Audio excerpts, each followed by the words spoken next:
శ్రీ గురుభ్యో నమః. అందరికీ నమస్కారం అండి. ఇవాళ మనకి పనులలో కనుక ఆటంకాలు ఎదురైతే వాటిల్ని మనం ఎట్లా తప్పించుకోవాలి, ఈ ఆటంకాలు పనులు మొదలు పెట్టకుండానే మనకు రాకుండా ఉండాలంటే సహజంగా మనం గణపతిని ప్రార్థిస్తాం అందరం కూడా. గణపతిని కనుక ప్రార్థిస్తే మనకి మొదలుపెట్టేటువంటి పనులు ఆటంకాలు లేకుండా నిర్విఘ్నంగా ముందుకి కొనసాగుతాయి అని చెప్పేసి లోకంలో ప్రసిద్ధి అనమాట. అందువల్ల ఇవాళ ఒక 16 నామాలు గణపతికి ప్రత్యేకంగా చెప్పబడ్డాయండి. అది ఒక స్తోత్ర రూపంలో మనకి చెప్పారు.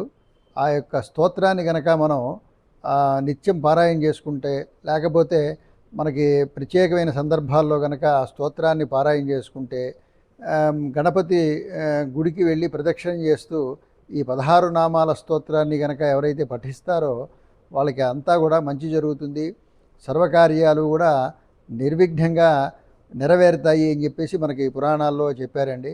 ఇవాళ నేను మీకు ఆ 16 నామాల స్తోత్రాన్ని చెప్తాను. దయచేసి అందరూ శ్రద్ధగా వినండి. డిస్క్రిప్షన్లో కూడా నేను ఈ శ్లోకం చెప్తాను.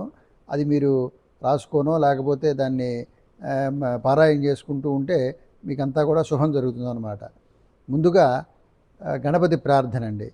ఓం గణానాం త్వా గణపతిం భవామహే కవిం కవీనాముపమశ్రవస్తమం జ్యేష్ఠరాజం బ్రహ్మణాం బ్రహ్మణస్పతాన శృణ్వన్నోతిభిः సేదసాదనం శ్రీమహాగణాధిపతయే నమః.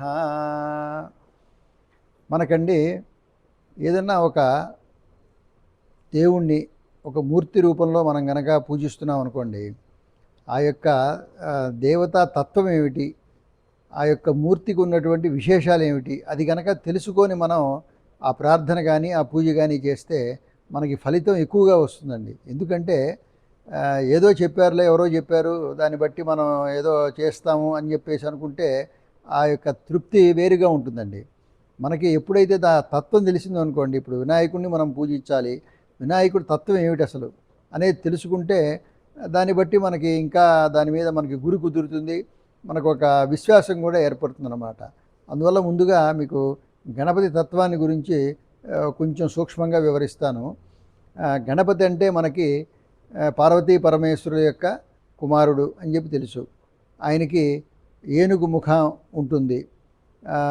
ఆయన విశేషం ఏంటి అనేది కనుక మనం ఆలోచిస్తే, ఆయన యోగశాస్త్రంలో అండి మనకి వెన్నెముకలో మొదటి చివర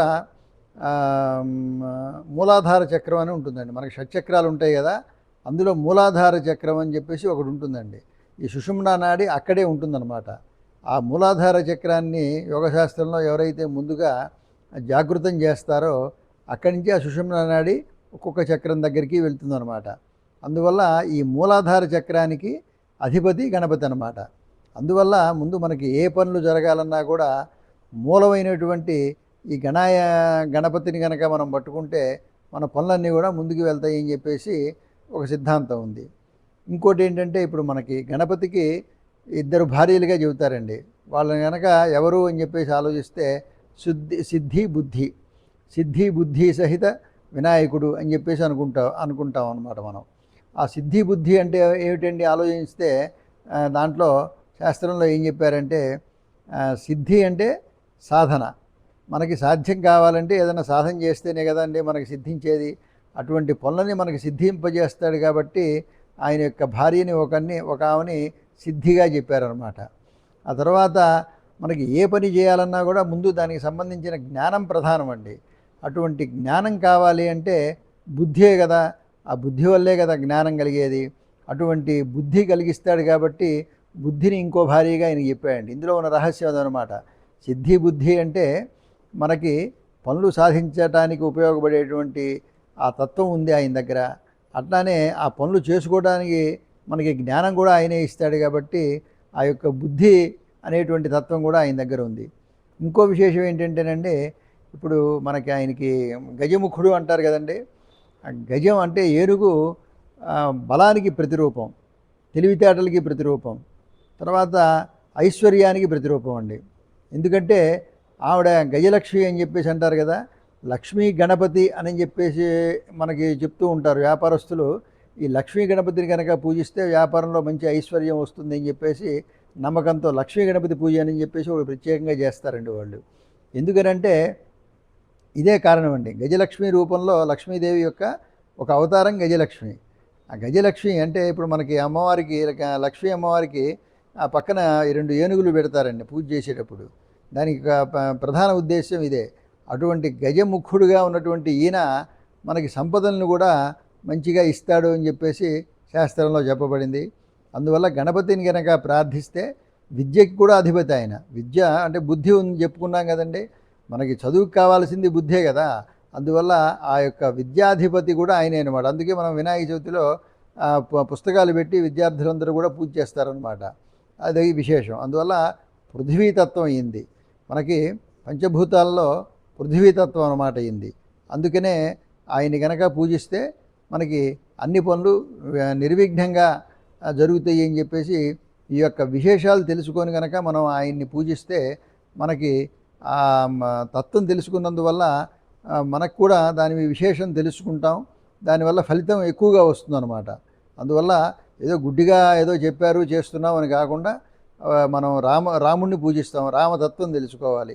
అట్లానే అమ్మవారిని పూజిస్తాం, అమ్మవారి యొక్క తత్వం ఏమిటి అనేది తెలుసుకోవాలి. అది తెలుసుకొని కనుక మనం ఆ పని చేస్తే మనకి ఇంకా ఎక్కువగా ఫలితం వస్తుంది అని చెప్పేసి దీని ద్వారా మనకు అర్థమవుతుంది. ఇప్పుడు మనం ఆ యొక్క 16 నామాల స్తోత్రాన్ని నేను మీకు చెబుతున్నానండి. అది శ్రద్ధగా వినండి. అది గనక మీరు బుధవారం నాడు గణపతికి ప్రధానం అని చెబుతారు. అందువల్ల ఆ బుధవారం నాడు లేకపోతే మీరు ఏదైనా పని మొదలు పెట్టుకుండే రోజు కనుక ఈ యొక్క 16 నామాల స్తోత్రాన్ని కనుక మనస్ఫూర్తిగా చదువుకొని ప్రదక్షిణం చేసినా, లేకపోతే ఇంట్లో కూర్చొనైనా సరే ఒక పఠం ఆయన భగవంతుడి వినాయకుడి పఠం ముందు పెట్టుకొని ఒక 11 సార్లు 21 సార్లు మీకు శక్తి ఎట్లా ఉంటే అట్లా సమయాన్ని బట్టి కనుక చేసుకుంటే ఫలితం అనేది ఖచ్చితంగా వస్తుందండి. మొదలుపెట్టేటువంటి పని ఆటంకాలు లేకుండా ముందుకు వెళ్ళటానికి గణపతి యొక్క అనుగ్రహం మనకి ఎల్లప్పుడూ ఉంటుంది. అందువల్ల ఈ స్తోత్రాన్ని అందరూ శ్రద్ధగా వినండి. సుముఖశ్చైకదంతశ్చ కపిలో గజకర్ణకః లంబోదరశ్చ వికటో విఘ్నరాజో గణాధిపః ధూమకేతుర్గణాధ్యక్షః పాలచంద్రో గజాననః వక్రతుండః శూర్పకర్ణో హేరంబస్కందపూర్వజः షోడశైతాని నామాని యః పఠేత్ శృణుయాదపి విద్యారంభే వివాహే చ ప్రవేశే నిర్గమే తథా సంగ్రామే సర్వకార్యేషు విఘ్నస్తస్య నజాయతే. ఇదండి ఈ స్తోత్రం, పూర్తి స్తోత్రం. ఇది గనక మనం పనులు మొదలుపెట్టే ముందు గనక ఇవి చేసుకుంటే మనకి ఆ పనులు ఆటంకాలు లేకుండా ముందుకు సాగుతాయి అని చెప్పేసి దీంట్లో చెప్పబడింది. ఇందులో ఎప్పుడు చెప్పాలి అని కూడా దాంట్లో ఆ స్తోత్రంలోనే ఉందండి. విద్యారంభే వివాహేచ. ఏదన్నా మనం విద్యకి సంబంధించిన పనులు మొదలు పెడతాము దాని ముందు. అట్లానే వివాహేచ, పిల్లవాడిదో అమ్మాయిదో వివాహం అనుకుంటాం. ఆ అనుకున్న తరం ముందు మనం ఈ యొక్క గణపతి ముడుపు కట్టి చాలామంది మొదలు పెడతారండి. ఎందువల్ల అంటే ఇదే కారణం. విద్యారంభే వివాహేచ ప్రవేశే అంటే ఒక గృహప్రవేశం అప్పుడు, ప్రవేశే నిర్గమే తథా సంగ్రామే సంగ్రామం అప్పుడు. అంటే సంగ్రామం అంటే ఆ రోజుల్లో రాజులు ఉన్నప్పుడు యుద్ధం అనేవాళ్ళు.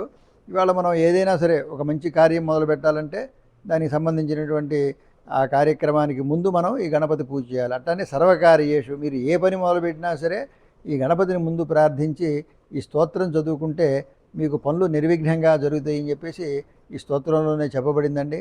అందువల్ల దీని అందరూ గమనించి ఈ స్తోత్రాన్ని నిత్యం మీరు పారాయణ చేసుకుంటూ మీ పనులన్నీ కనుక మొదలుపెట్టుకుంటే నిర్విఘ్నంగా పనులన్నీ జరిగి మీకు శుభం జరుగుతుంది అని చెప్పేసి ఆశిస్తూ అందరికీ సర్వే జనా సుఖినో భవంతు, లోకా సమస్తా సుఖినో భవంతు. స్వస్తి.